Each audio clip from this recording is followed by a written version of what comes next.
Bienvenue sur Que des solutions, le podcast où deux filles, Claudine et Marilyn, partagent des outils, des expériences, des astuces, bref, des solutions pour optimiser et simplifier la gestion de projets et d'événements. Et par événement, on s'entend là. C'est pas seulement des festivals, des marathons, des gros congrès. Un événement, ça peut être une rencontre virtuelle, une conférence de presse, un souper d'employés, un lancement de produits. Un événement, c'est quelque chose qui est à ton agenda puis qui inclut plus que toi. Bon épisode.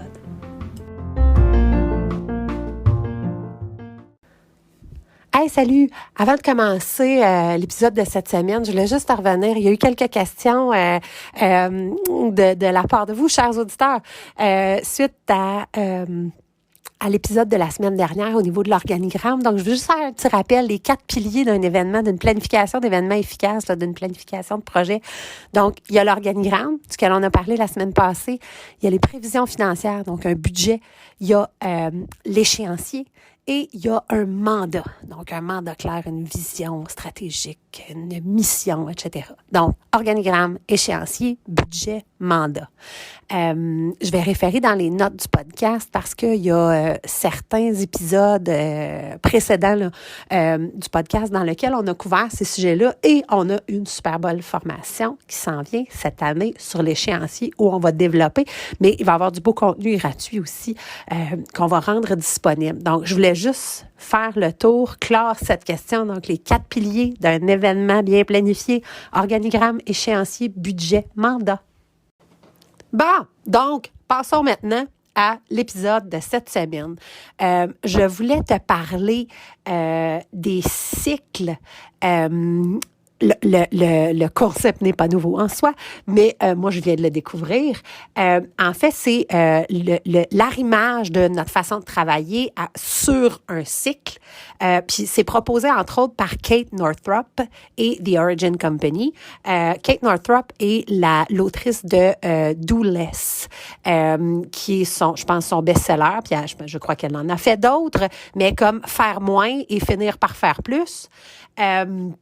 Et en fait, toute cette idée-là, donc, est venue après une année où elle a dû vraiment ralentir ses activités. Et au final de cette année-là, elle s'est rendue compte qu'elle avait fait beaucoup plus d'argent et de profit dans son entreprise que lorsqu'elle y travaillait à temps plein. Et c'était une surprise totale. Et finalement, elle s'est mise à approfondir ça, à regarder plein de choses et en sont ressortis des enseignements formidables, mais l'utilisation justement du cycle pour réguler, to rule, notre façon de travailler. Puis là où je décrochais habituellement dans ce genre de discours-là, c'est quand on tombe dans un discours qu'on peut porter des fois, les femmes, et qui exclut les autres. Tu sais, ah oui, mais là, mon cycle menstruel est là, comme la Terre doit tourner autour du fait que je file de même.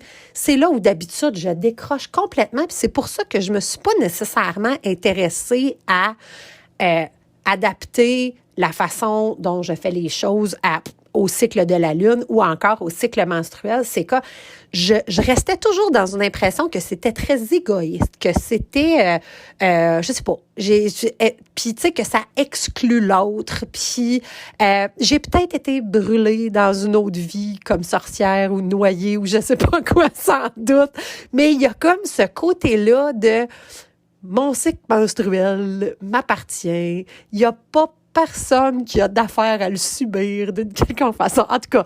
Mais j'avais assez d'ouverture pour entendre ce qu'elle avait à en dire. Puis au final, écoute, ça a vraiment, ça m'a ouvert vraiment des portes dans l'esprit. Puis c'est en train de révolutionner la façon dont je planifie mon travail. Puis écoute, ça fait 2 semaines, fait que j'ai même pas fait un cycle complet encore.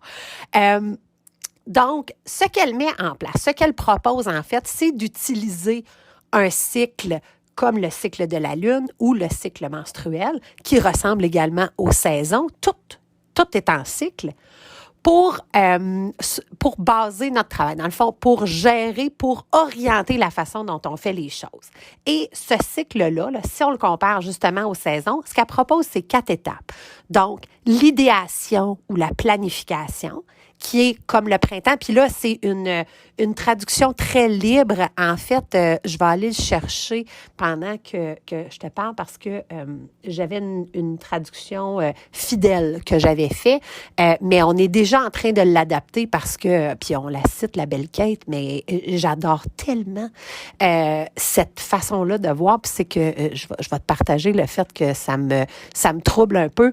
Après avoir fait le tour des 4 cycles, là, c'est qu'il y en a 2 là-dedans que je ne faisais jamais ou pratiquement jamais. Il faut le faire. Donc, idéation et planification, un peu comme le printemps. Réalisation et diffusion, un peu comme l'été. Évaluation et amélioration, récolte, comme l'automne. Et régénération et réflexion, un peu comme l'hiver. Et ce qu'elle propose, dans le fond, c'est dans le printemps, justement, dans la période d'idéation, de planification, c'est là qu'on planifie, c'est là qu'on lance des choses. Quand on est en réalisation, quand on est en été, c'est là qu'on lance, justement, mais qu'on se connecte aussi puis qu'on est visible. Donc là, on est vraiment dans diffuser, dans être vu, dans... Puis là, si on pense au cycle menstruel, dans le fond, là, fait que là, on est comme full ovulation, en way, I'm out there, puis toute la kit. Après ça, donc l'automne, quand on est en évaluation, amélioration, donc elle dit se concentrer, compléter, analyser. C'est à ce moment-là qu'on fait ça. Et finalement, quand on est en hiver, puis là, on s'entend là, que les 4 saisons, c'est juste comme pour nous donner une orientation, mais ça ne veut pas dire que comme pendant tout l'hiver, on fait se reposer, réfléchir et se laisser aller. Là. C'est vraiment juste pour avoir l'idée, le voir un peu comme un arbre. Là. Donc, quand on est en période de régénération, de réflexion, c'est le temps de se reposer, de réfléchir et de se laisser aller. Et là, je suis sûre que tu me vois venir. L'hiver, j'avais vraiment pas l'habitude d'aller là. Se reposer, réfléchir, se laisser aller, là, à part quelques semaines de vacances, là, même dans des projets. Puis là, c'est drôle parce que je suis partie du milieu corporatif. Tu me connais, tu sais que j'ai travaillé comme technicienne juridique, je travaillais comme recherchiste dans des bureaux d'avocats. J'ai quitté cette profession-là en expliquant à mes patrons, je vous aime, j'adore mon travail, ça me nourrit, on n'arrête jamais. On a tout le temps le gaz dans le fond. Dès qu'on finit de remplir les valises, remplir les cahiers d'autorité, finir de boutiner les livres pour envoyer mettre un tel à la cour supérieure, envoyer le char Rome, on finit ça. On n'est même pas capable de se taper dans les mains, encore moins quand le jugement sort, de s'asseoir, de lire, puis de célébrer ensemble. On est déjà parti sur la prochaine cause. On est déjà en train de faire des recherches en fou pour le prochain client, puis dans le retainer de la municipalité, puis du ci, puis du ça. On décroche jamais. Et c'est ça qui m'attirait dans l'événementiel. C'est ça où j'ai fait « Ah, wow, OK! » Fait que là, on va avoir un moment où on planifie, on va avoir un moment où on réalise, puis on va avoir un moment où on va comme un peu tirer la plug. Puis c'est ça qui m'a attiré, c'est ça qui m'a fait triper. Puis rendu dans le milieu, ben, j'ai juste jamais arrêté. C'est vraiment... J'étais complètement traumatisée. Quand j'ai regardé ça, puis je me suis dit « OK, régénérer, réfléchir, se laisser aller, là, ça, dans les projets, c'est pas... Ça arrive pas. Dès qu'arrive ce moment-là, on s'assied 2 minutes, puis on redécolle, on repart en printemps, là. OK, fait qu'est-ce qu'on planifie? Qu'est-ce qu'on lance? Tout de suite. Puis ce que je me rendais compte même, c'est quand j'avais pris les notes de ça, puis là, je les ai sous les yeux, là, les noms, les 4 noms, dans le fond, là, fait que si tu penses printemps, été, automne, hiver, là, la traduction littérale là, de ce que Kate Northrup propose, c'est émergence pour le printemps, visibilité pour l'été, culmination pour l'automne, puis vide fertile pour l'hiver. Ce que je me rendais compte, c'est que même culmination, même l'automne, puis tu sais, je te le disais tantôt, puis j'ai dit récolte, tu sais, parce que hey, c'est à l'automne, regarde, on récolte, tu sais, qu'est-ce qu'on a semé, puis tout. Puis c'est pas tant ça. Tu sais, ce qu'elle identifie vraiment, c'est se concentrer, compléter, puis analyser. Fait que dans le printemps, puis dans l'été, c'est là où on planifie les choses, où on les réalise. Puis la 3e phase, c'est aller se concentrer sur ce qui a été fait finaliser, compléter, puis analyser pour passer dans un 4e quart qui est vraiment de se reposer, de décrocher, de réfléchir, de se laisser aller, de faire le vide fertile. Puis là, je suis encore ébahie. Je ne sais pas si tu l'es autant que moi en m'entendant, mais moi, je te dis le nombre de saisons puis que j'ai passé juste, le nombre de projets que j'ai passé juste en été pour au printemps. Juste en été pour au printemps, l'été arrivait, puis là, comme l'été fini, puis le automne-hiver, là, ça se passait en un après-midi, une demi-journée, un post-mortem, puis zip, on recommence. Puis déjà, même pendant le post-mortem, tu es déjà en train de préparer des affaires pour le printemps, là. Puis, en constatant ça, là, je te dis, ça a comme percolé, c'est rentré, puis là, j'ai fait comme « Oh my! » Mais je suis vraiment chanceuse de pas m'être brûlée, de pas être allée juste comme complètement au bout du rouleau. Puis ça m'a vraiment troublée. Là. Je me dis, OK, c'est parce que je suis vraiment bien entourée. Puis comme je travaille avec du monde que j'aime, puis j'ai réussi d'une quelconque façon à trouver le moyen de mettre mon cerveau sur la recharge, puis de décrocher, puis de faire ce vide-là sur le terrain, au chalet, en train de scier du bois.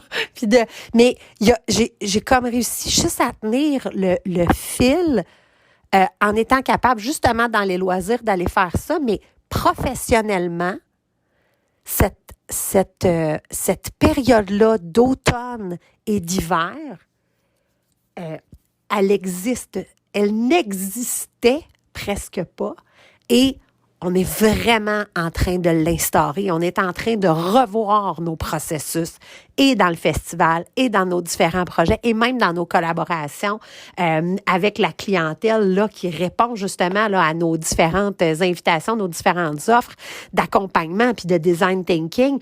On est vraiment en train de transformer notre façon de planifier, puis de voir, puis même de véhiculer la façon dont on propose de gérer les projets. Parce que ce qui m'est venu, là, c'est, tu sais, quand on apprenait l'histoire, là, puis qu'il nous parlait qu'au Moyen Âge, ils mettaient les terres en jachère. Je ne sais pas si tu te rappelles de ça, je ne sais pas pourquoi, là, mais ça m'est vraiment resté. Mais tu sais, il y avait dans la seigneurie, disons, là, tu sais, ou dans le domaine, bon, ben, il y avait, OK, des terres qui étaient utilisées pour le blé, puis l'orge, puis il y avait un champ qui n'était pas planté du tout cette année-là. Il était mis en jachère. Puis ça y permettait justement de se régénérer. Puis on n'était pas en train de sortir de la terre systématiquement tous les ans les minéraux qui y étaient, puis qui font que, bon, ben, le blé pousse, puis l'orge est bon, puis ça donne des nutriments. Fin de mon cours d'histoire du Moyen Âge. Mais dans le fond, c'est là, tu sais, quand je regardais justement la chance de ne pas m'être amenée complètement au bout du rouleau, c'est que j'ai pas pris le temps, là, de mettre la terre en jachère, de permettre à l'hiver d'arriver, en fait, à l'automne d'arriver, pour comme justement ramasser les données, les placer, faire des redditions de comptes, là, pour moi, là, c'est comme, pendant qu'on réalise, c'est shooter des données dans un document, remplir des tableaux Excel pour que, en une demi-journée, zip, zoup, on est capable de remplir les cases de la reddition de compte, change les dates, imprime ça, signe en haut, signe en bas, on met la revue de presse, c'est envoyé, bon, ben, c'est quoi le show qu'on fait l'année prochaine? Tu sais, c'est beau d'être efficace. Puis c'est ce qu'on véhicule, puis c'est ça qu'on offre, puis c'est ça qu'on met de l'avant, d'avoir des outils pour être efficace, pas pour en faire plus tout le temps. Pas pour juste être en train de faire du 40, 50, 60 heures à comme utiliser ton cerveau, puis tes aptitudes, puis ton expérience au max. Le vide fertile, l'hiver, se reposer, réfléchir, se laisser aller, c'est ce qui permet, dans le fond, au printemps, d'arriver à l'été, d'être pertinent, d'être à la hauteur de ce qu'on veut, puis justement, à l'automne, de produire ce qu'il y a à produire. Fait que j'avais envie de te partager ça aujourd'hui, puis je le fais en solo, mais Marilyn est avec moi. On était justement en enregistrement ce matin, puis on se disait à quel point, parce qu'on l'a partagé ensemble, puis on a évolué là-dedans dans les 2 dernières semaines. Puis je sais qu'elle supporte à 100% ce que je suis en train de te partager comme information, mais on est déjà justement en train de l'intégrer, entre autres, dans l'échéancier, qui est notre prochain produit qu'on va proposer. Donc, un outil d'échéancier super performant. Mais j'espère que ça va résonner dans ta vie, dans ton quotidien, puis dans ta façon de concevoir ta planification, puis la façon dont tu places ton travail, dans ton temps, dont tu fais la gestion de ton temps. Bon, je cherchais mes mots. J'espère que ça va aller s'ancrer dans ton quotidien, puis dans ta façon de gérer ton temps, puis ton travail, parce que moi, c'est vraiment en train de faire une différence immense.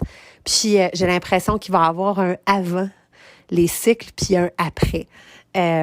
Puis, petit clin d'œil, c'est assez spécial parce que ce podcast-là sort justement à la fin d'un cycle et au début d'un nouveau. On vient de célébrer notre premier anniversaire de notre podcast. Si tu recules dans les épisodes, le 1er février dernier, on lançait la bande-annonce et je pense que le 10 février, le premier épisode sortait. Donc, on vient de célébrer 1 an de cette balado-là où on partage nos découvertes, nos conseils, nos astuces, notre expérience et la réception que vous nous en avez fait, tout le monde, que toi, tu m'en as fait, toi qui m'écoutes. C'est vraiment exceptionnel. C'est tellement le fun de lire les commentaires des gens, de recevoir les réactions. Si ça te parle, s'il y a quelque chose, si quand je pose une question, je propose une visualisation, il y a de quoi qui t'allume, prends le temps dans la journée de faire un reply, puis de venir enregistrer un petit coucou dans Anchor, mais c'est vraiment, ça nous permet justement d'orienter. Puis quand on voit qu'il y a beaucoup de réactions, comme au podcast de la semaine passée sur l'organigramme, ça nous permet de dire, OK, attends un peu, on a touché à quelque chose. Il y a vraiment des outils qui sont là, qui sont pertinents. Il y a une façon dont notre auditoire donc réagit, puis on va proposer plus de ça. Fait qu'on va jouer à l'algorithme de Facebook. Si tu cliques sur des affaires, on va t'en proposer plus. Fait que si tu réponds, si tu nous relances, si tu nous poses des questions, tu vas avoir juste plus de ce contenu-là qui t'intéresse. Fait que merci d'être là depuis le début ou depuis le milieu ou depuis cette semaine, mais merci d'être là, puis merci de nous envoyer tes commentaires, de nous dire ce qui résonne avec toi. Puis, bonne semaine!